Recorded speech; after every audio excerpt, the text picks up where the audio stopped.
tudo bem? Chegamos mais uma vez aqui ao vivo para estudarmos Atos dos Apóstolos, a igreja primitiva e tudo aquilo que nós já estamos falando aí ao longo do nosso curso de teologia avançada. Eu espero que você que está comigo nessa tarde, nessa noite, nessa manhã, se está assistindo gravado, você possa receber conhecimento avançado. Não deixa de colocar lá no chat o seu nome completo para a gente computar já a sua presença nessa aula online, nessa aula ao vivo para alguns alunos que estão aí. E nessa aula gravada, já que você não conseguiu estar ao vivo conosco no sábado. O que nós vamos falar hoje dentro de Atos dos Apóstolos? Semana passada nós falamos que a igreja em Atos dos Apóstolos, ela vai nascer no Pentecostes. A igreja nasce no fogo 50 dias depois da morte, ressurreição do nosso Senhor. E hoje nós vamos fazer um recorte, hoje nós vamos dar continuidade a tudo aquilo que nós falamos e vamos acrescentar ainda mais coisas que nós não chegamos a falar na semana passada, mas que hoje a gente vai poder trabalhar e vamos conseguir aí um conhecimento pleno, um conhecimento avançado. É importante nós iniciarmos essa disciplina de hoje falando que o livro de Atos dos Apóstolos, ele é a chave para as epístolas paulinas. Todas as igrejas para as quais o apóstolo Paulo escreveu, Tessalônica foram 2 cartas, Corinto foram 3 cartas, mais uma foi perdida, Gálatas, Filipenses, Colossenses, Tessalonicenses, todas as epístolas paulinas, principalmente as cartas do apóstolo Paulo para igrejas, né, cartas pastorais, essas igrejas, elas são narradas em Atos dos Apóstolos. Por que Atos é a chave para a teologia paulina? Porque é em Atos que nós descobrimos a narrativa, é em Atos que nós descobrimos aonde Paulo ele vai passar, aonde Paulo ele vai viajar. Nós teremos uma aula nossa, não sei se vai ser a próxima da semana que vem ou daqui 15 dias, que nós falaremos das viagens missionárias, cada uma das viagens que Paulo passou, as cidades aonde ele passou. Então é muito importante nós entendermos que a chave que abre, né, essa teologia é justamente o livro de Atos. Atos vai abrir a carta para a teologia paulina, para nós entendermos, porque todas as epístolas pastorais aparecem narradas no livro de Atos. A partir desse livro, o livro de Atos, nós tomamos o conhecimento das circunstâncias nas quais a igreja em particular ela foi fundada. Quais eram as circunstâncias? Qual era o sistema? Qual era o cenário que a igreja estava vivendo naquele momento? A igreja estava vivendo naquele momento um cenário de perseguição. Os homens de Deus, as mulheres de Deus eram levados ao Coliseu e devorados pelas feras. Como eu coloquei aqui no slide, olha só, o leão devorando um cristão. Só pelo fato dele ser cristão, ele já era tido como um inimigo.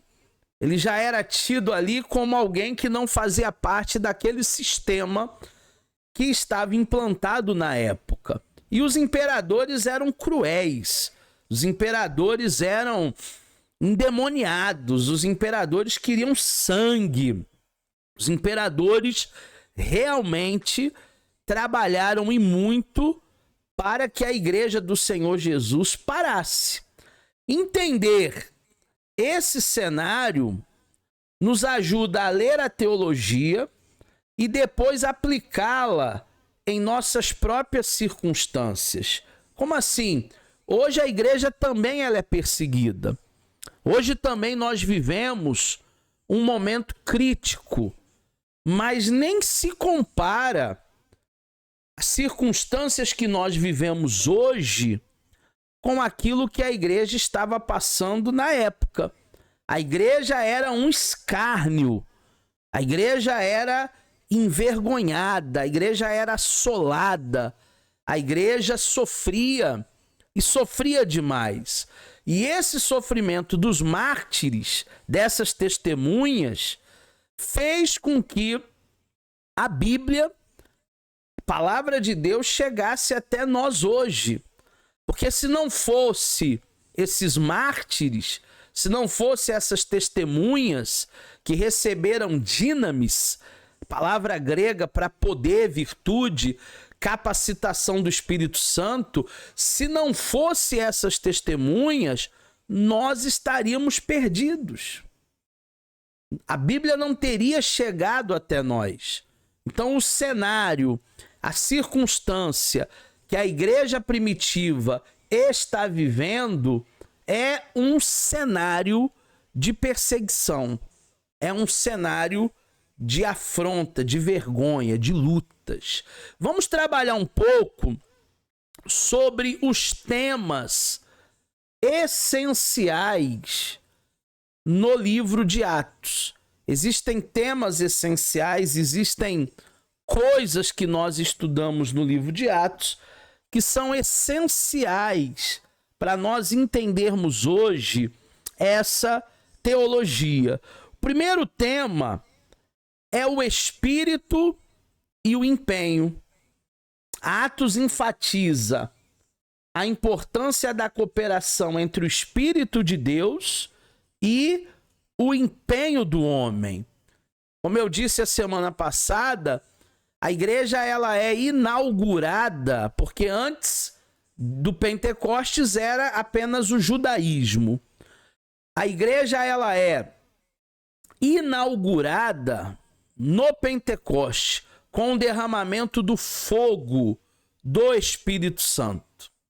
E a partir daí, a igreja sendo inaugurada com a vinda do Espírito Santo, ela tem essa capacitação, esse poder, essa virtude para crescer. Mas veja que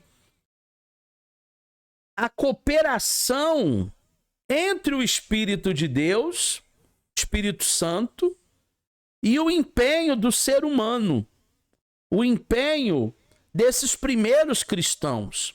Então, o que nós vemos em Atos? Nós vemos esses primeiros cristãos trabalhando e muito para que a obra de Deus crescesse.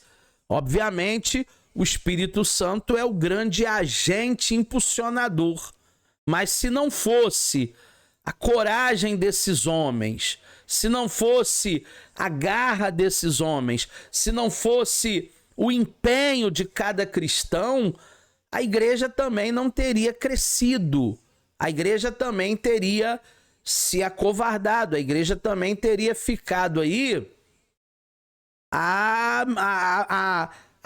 ao bel prazer de um crescimento que poderia vir ou poderia não vir. É importante vocês entenderem que a igreja foi inaugurada com a vinda do Espírito Santo, mas ela só cresceu quando os cristãos responderam a ele. A ele quem? Ao Espírito Santo.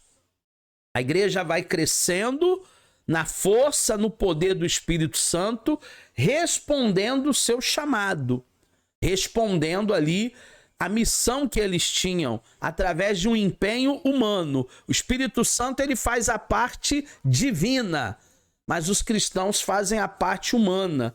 Por quê? Porque o nosso Deus é o Deus do impossível. Aquilo que eu posso fazer, Deus não vai fazer. Mas aquilo que eu não posso, Deus ele faz. Então, em Atos, nós enxergamos claramente o Espírito Santo agindo, mas também o espírito humano operando, crescendo, trabalhando, evangelizando. Então é o empenho humano e o Espírito de Deus se manifestando. O segundo tema que eu queria trabalhar com vocês nessa tarde são os judeus e os gentios. O judaísmo não é uma religião missionária. Você nunca vai ver um judeu entregando folhetos e pedindo para as pessoas irem no templo, indo na sinagoga, para receberem oração, para aceitarem Jesus. Não. Ou você é judeu, ou você não é. Ou você faz parte do povo da promessa, ou você não faz parte do povo da promessa. E ponto. Não é uma religião missionária. O judaísmo não foi e nunca será. Os judeus começaram a receber nessa igreja que é inaugurada em Atos, os gentios. Todo mundo que não é cristão, ou melhor, todo mundo que não é judeu é gentil. Quem não faz parte do povo da promessa é gentil. Então eles começam a receber esses gentios na igreja. E embora Jesus esteja começando o seu ministério no judaísmo, o coração de Jesus sempre pretendeu que o movimento se espalhasse para todas as nações. Tanto é que nós lemos Atos 1:8 semana passada e nós vimos o quê? Derramarei o poder, a virtude sobre vocês para serem minhas testemunhas, tanto em Jerusalém, como na Judéia, como em Samaria, até os confins da terra. Então, apesar de Jesus ele ser proveniente do judaísmo, ele não queria apenas levar o evangelho para o povo da promessa, o povo escolhido, os judeus. Jesus ele queria que os gentios também fossem alcançados, que o movimento da evangelização se espalhasse por todas as nações. E aí no concílio de Jerusalém, que é narrado em Atos, capítulo de número 15, o que ficou decidido?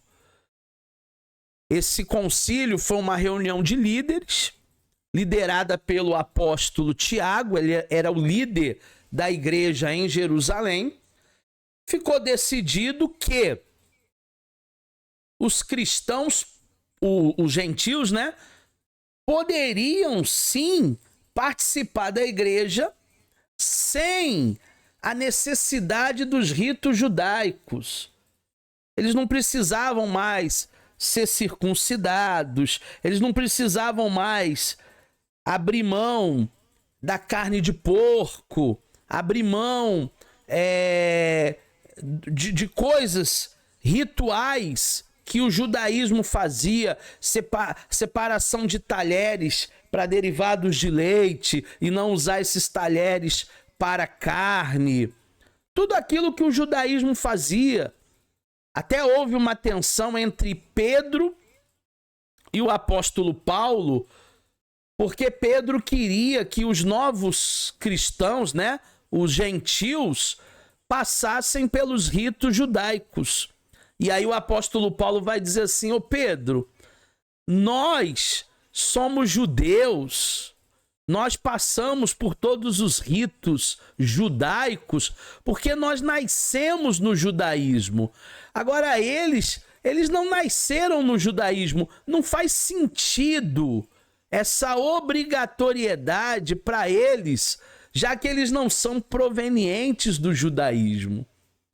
Então aí Pedro precisou ter uma visão divina, precisou visitar uma família romana, gentílica, e ele ficou chocado lá em Atos capítulo 10, dos versículos 44 ao 46, quando ele constatou que uma família romana também tinha recebido o Espírito Santo.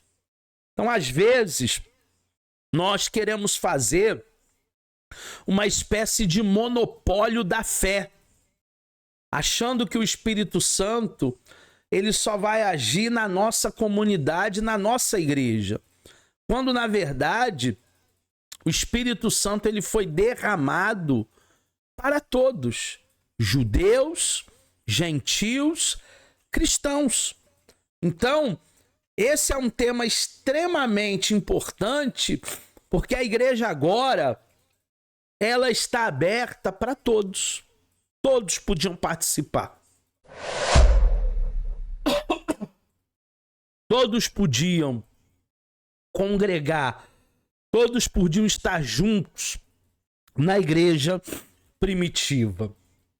Terceiro tema que eu quero falar com vocês é sobre o império e o reino. O império é uma dinastia. Passa de pai para filho. O reino é espiritual. Eu até vou mandar 2 vídeos para vocês no nosso grupo de alunos, para vocês analisarem o que é uma visão do reino e o que é uma visão do império. Nos capítulos 22 a 26 de Atos, o que esses capítulos vão mostrar para nós? Que o cristianismo, na época, ele não vai prejudicar o governo civil que estava estabelecido. Paulo, ele confronta as autoridades romanas com frequência. Até porque Paulo também é um cidadão romano. Mas, em contrapartida, exigindo os seus direitos, Paulo, não se levanta contra as autoridades romanas. Ele não é um tumultuador. Ele não é alguém que vai se levantar contra a política, contra o império. Porque, na verdade, o reino de Deus ele é outro.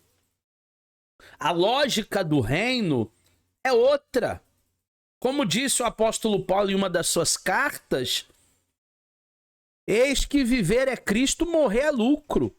Não vivo mais eu, mas Cristo vive em mim. Então é justamente essa ideia do reino que hoje muitas vezes a igreja não tem. Principalmente igrejas pentecostais ou neopentecostais que têm um modelo empresarial. Se tornou uma instituição empresarial. Então, às vezes, isso também é uma problemática, isso também é um problema para a igreja atual olhar a igreja como um negócio. Em Corinto, foi tomada a decisão histórica pelo procônsul chamado Sérgio Paulo. Ele era um romano, que ele passou a considerar o cristianismo como uma ramificação do judaísmo, não mais uma seita, agora uma ramificação. E por isso, Sérgio Paulo ele vai proteger o cristianismo sob a lei romana. Então há um aparente alívio, apesar de haver uma intensa perseguição que só vai acabar no ano de 318 com Constantino, onde o cristianismo se torna a religião do império, a religião oficial. Mas antes de 318, ainda há perseguição, mas pelo menos os cristãos eles têm direitos ali sob a lei romana. Então é muito importante a gente entender essa parte aqui que acontece justamente nesse confronto aqui estabelecido em Atos. Um outro tema, uma outra temática essencial que a gente precisa ter nesse recorte são os obstáculos ou oportunidades. Toda vez que a igreja encontrava um obstáculo, esse se transformava em uma oportunidade. Assim, a perseguição em Jerusalém potencializou a propagação do evangelho. Nada poderia parar a igreja. As oposições, aquilo que faziam para parar os homens de Deus, para neutralizar a obra, nada, absolutamente nada poderia parar a igreja do Senhor. Isso acontece até hoje. Eu me lembro na década de 90, quando a Globo começou uma intensa perseguição com a Igreja Universal do Reino de Deus, do Edir Macedo. Eu me lembro que eles colocavam no Jornal Nacional toda noite alguma coisa para denegrir a Universal. Colocaram o Edir Macedo como charlatão, colocaram imagens do Maracanã, com as pessoas recolhendo ali sacos e sacos de dinheiro. Obviamente, obviamente não era só dinheiro, né? Tinha muito pedido de oração e muito envelope, tinha muito papel, tinha dinheiro também, mas não era só dinheiro, o volume maior eram papéis. E o Jornal Nacional dava como se a Igreja Universal fosse um bando de bandidos, pastores bandidos, que a qualquer momento essa igreja iria ruir, essa igreja iria acabar. Gente, conseguiram até uma prisão para Edir Macedo. Não adiantou nada, porque eles transformaram obstáculos, perseguições em oportunidade. Foi a época que a Universal talvez abriu mais templos. Depois disso começou a abrir até catedrais, mega igrejas. Hoje tem até o Templo de Salomão. Não adianta perseguir a igreja do Senhor Jesus Cristo.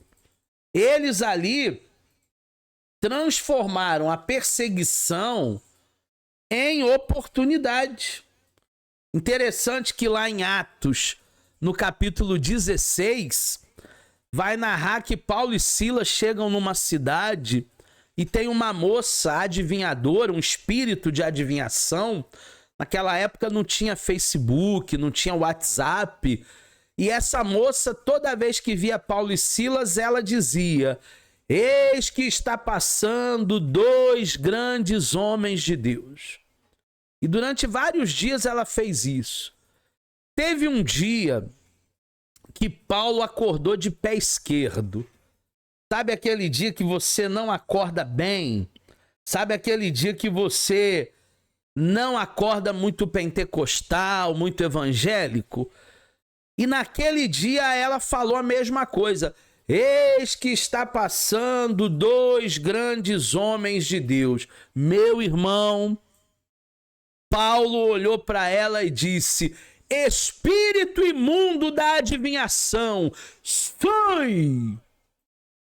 E a partir daquele momento, ela não adivinhou mais nada. E ela parou de dar lucro para os seus senhores.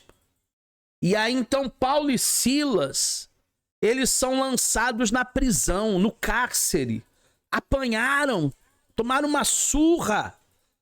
Só que perto da meia-noite, eles cantavam hinos e louvores a Deus, de maneira que o alicerce do cárcere treme, as prisões se abrem. O carcereiro, achando que os presos iriam fugir, ele ia se matar, porque é melhor se matar do que ser esfolado pelo sistema romano. E Paulo chega para o carcereiro e diz: não te faças nenhum mal, estamos todos aqui. Crê no Senhor Jesus e será salvo tu e a tua casa. Paulo e Silas, em uma noite na prisão, eles salvaram o carcereiro e toda a sua família. Todos eles se batizaram no nome do Senhor. O que Paulo e Silas fizeram?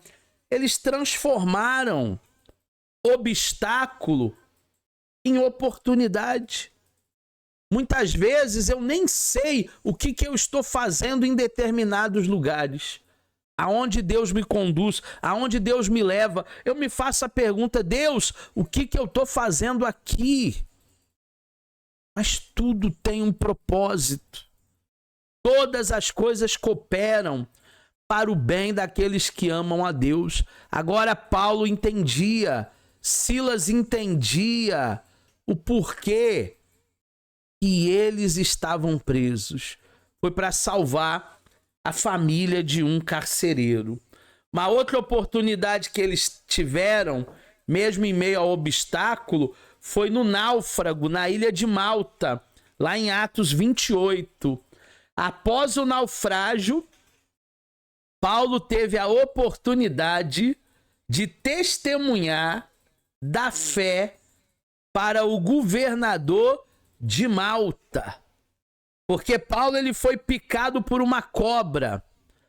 E as pessoas que têm a língua grande logo disseram assim: tá vendo? Tá amaldiçoado. A cobra o picou. Daqui a pouco vai cair aí mortinho da Silva. Só que deu 1 hora, 2 horas, 3 horas e o veneno da cobra não faz efeito. E essas mesmas pessoas que disseram que Paulo estava amaldiçoado, agora estavam dizendo assim: ele deve ser um deus, ele deve ser um semideus.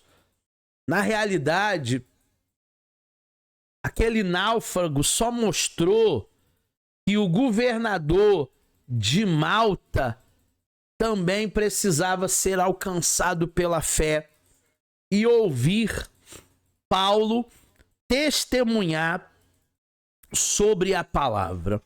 Então você vê que eles transformavam oportunidades, eles transformavam obstáculos em oportunidades.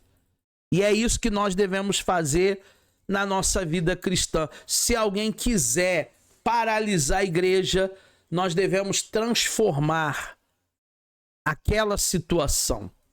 Nós devemos mudar aquele ambiente. Nós devemos lutar com as armas da nossa milícia, que não são carnais, são espirituais, são poderosas em Deus. Até aqui tudo bem, turma? Alguém quer falar alguma coisa, alguma dúvida?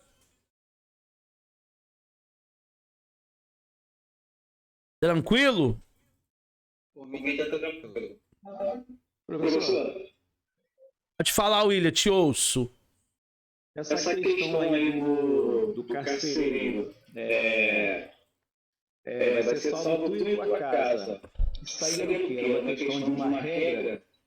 Não, não, né? Família ia ser comunicada também não, né?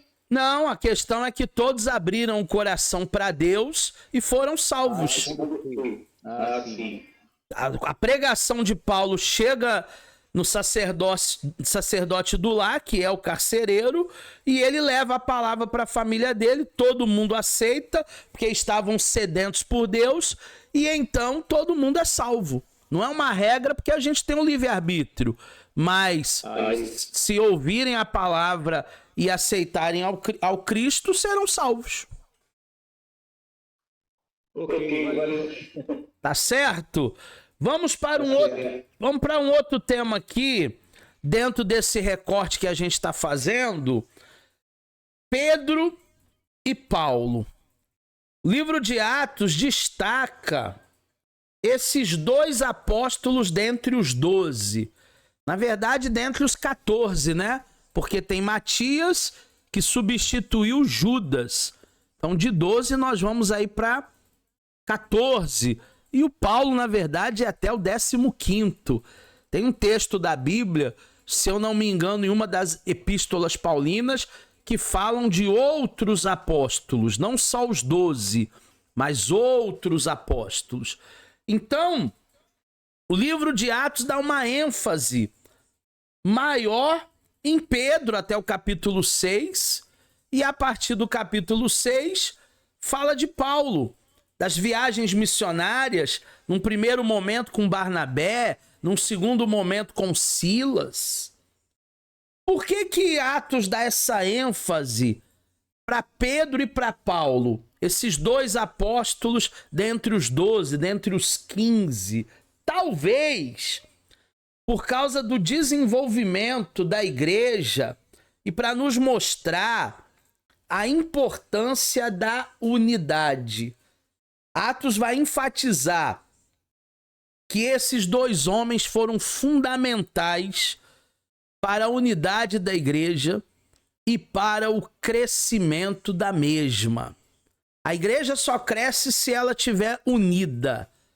A igreja só cresce se ela se desenvolver. Então a igreja precisa ser unida. A koinonia, a comunhão, partir do pão, são coisas que a igreja necessita para que haja de verdade um crescimento exponencial. Então é importante nós entendermos essa questão também da ênfase dada a Paulo e da ênfase dada também a Silas. Agora talvez você me pergunte, qual é a relevância do livro de Atos para os dias atuais? Porque o que a gente está trabalhando é exatamente isso, né? A gente está trabalhando uma temática aqui sobre a igreja de Atos, a igreja de hoje e aonde a gente se perdeu. O que aconteceu para a igreja estar tão diferente hoje? A primeira necessidade que eu vou elencar para vocês é a necessidade da oração. O livro de Atos, ele começa com oração. A igreja de Atos era uma igreja fervorosa, era uma igreja que orava. Se você depois ler capítulo 1, versículo 14, você vai ver que os irmãos eles continuavam em oração. Mas não é só no início. A igreja também se reunia na casa dos irmãos, uma espécie de célula, para orar, para falar com Deus. Eles tinham o hábito, eles tinham o costume de viver nas casas ali em oração, buscando a Deus ali unanimemente em oração. Nas reações em todas as situações. Atos capítulo 4, versículo 42, versículo 23, versículo 31, qualquer que fosse a situação, antes de tomar qualquer decisão, eles iriam falar com Deus, eles iriam orar para orientações, para decisões que eles precisavam tomar. O que eles faziam? Oração. Vamos clamar, vamos orar, vamos falar com Deus. Para ordenação ministerial, consagração, o óleo descer na cabeça, o que eles faziam? Oravam. Não é porque uma pessoa estava muito tempo na igreja que ela deveria ser consagrada, não. Vamos pedir ao Espírito Santo uma orientação para ver se realmente é isso. E aí o Espírito Santo ele confirmava. Então nós temos uma necessidade nos dias atuais de sermos como a igreja de Atos, uma igreja que orava. Em segundo lugar, a necessidade do Espírito Santo. Sem a ajuda do Espírito Santo, eles não chegariam muito longe. O Espírito Santo, como nós vimos na primeira aula, é dínamos, ou dinamis, né?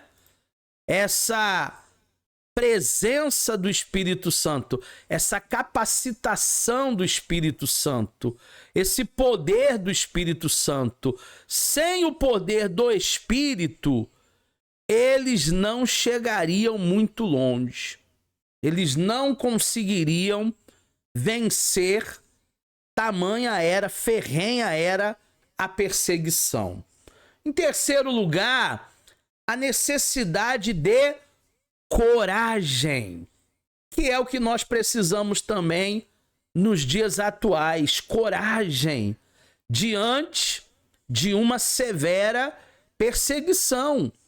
Imperadores como Nero, que faziam de cristão tochas humanas, de repente esses caras morriam.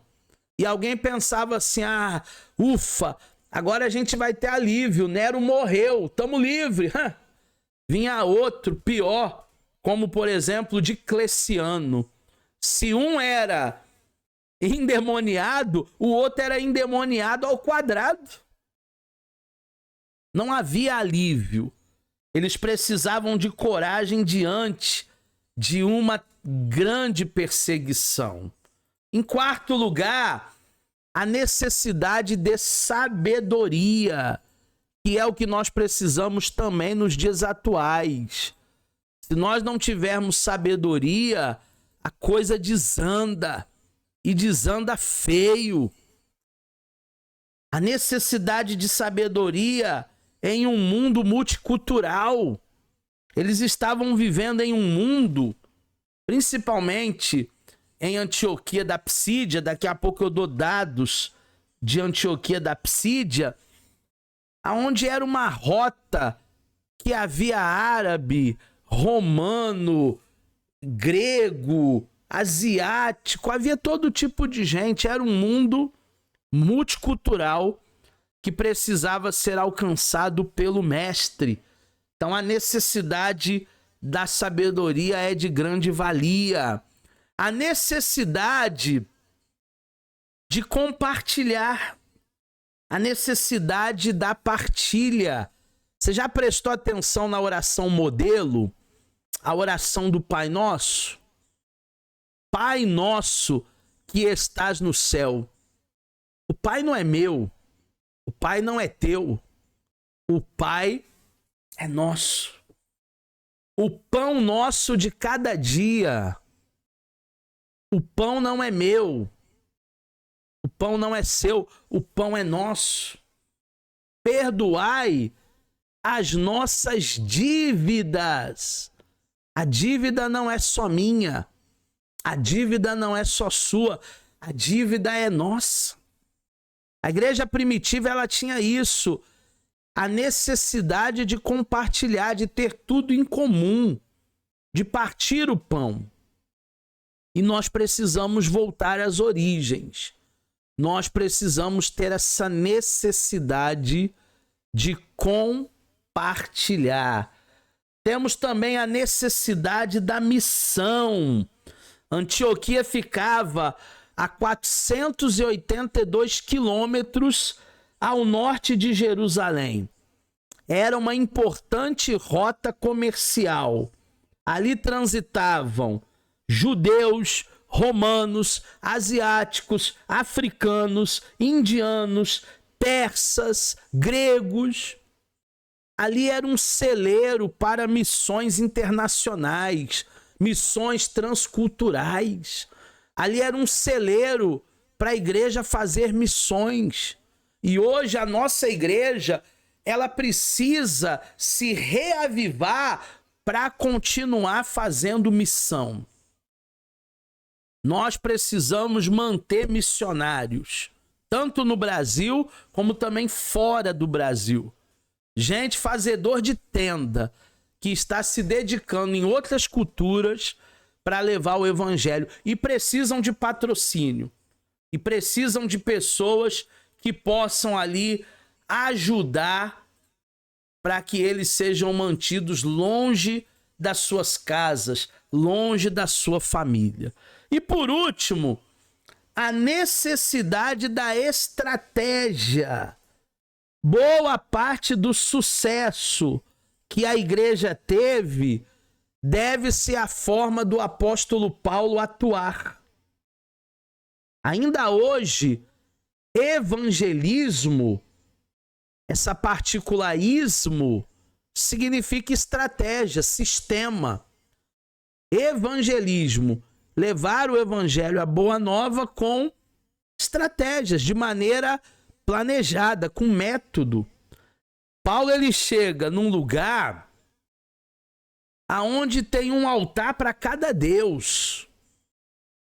E ele, com a estratégia que Deus deu a ele, ele faz um altar para o Deus desconhecido. Olha a estratégia, olha a sabedoria desse homem. Já que existe um altar para cada Deus nesse lugar, nós vamos erguer um altar para o Deus desconhecido. E ele fez. E as pessoas cultuaram um Deus desconhecido. Mas quem era o Deus desconhecido? O nosso Deus. Paulo, ele se faz de tolo para ganhar os tolos. E é isso que muitas vezes nós precisamos entender. Há momentos que a gente tem que se fazer de tolo para salvar, para ganhar o tolo, para que ele possa vir para Jesus, para que ele possa vir para Deus. Então, a necessidade da estratégia é de suma importância. Fechamos a aula de hoje de Atos dos Apóstolos.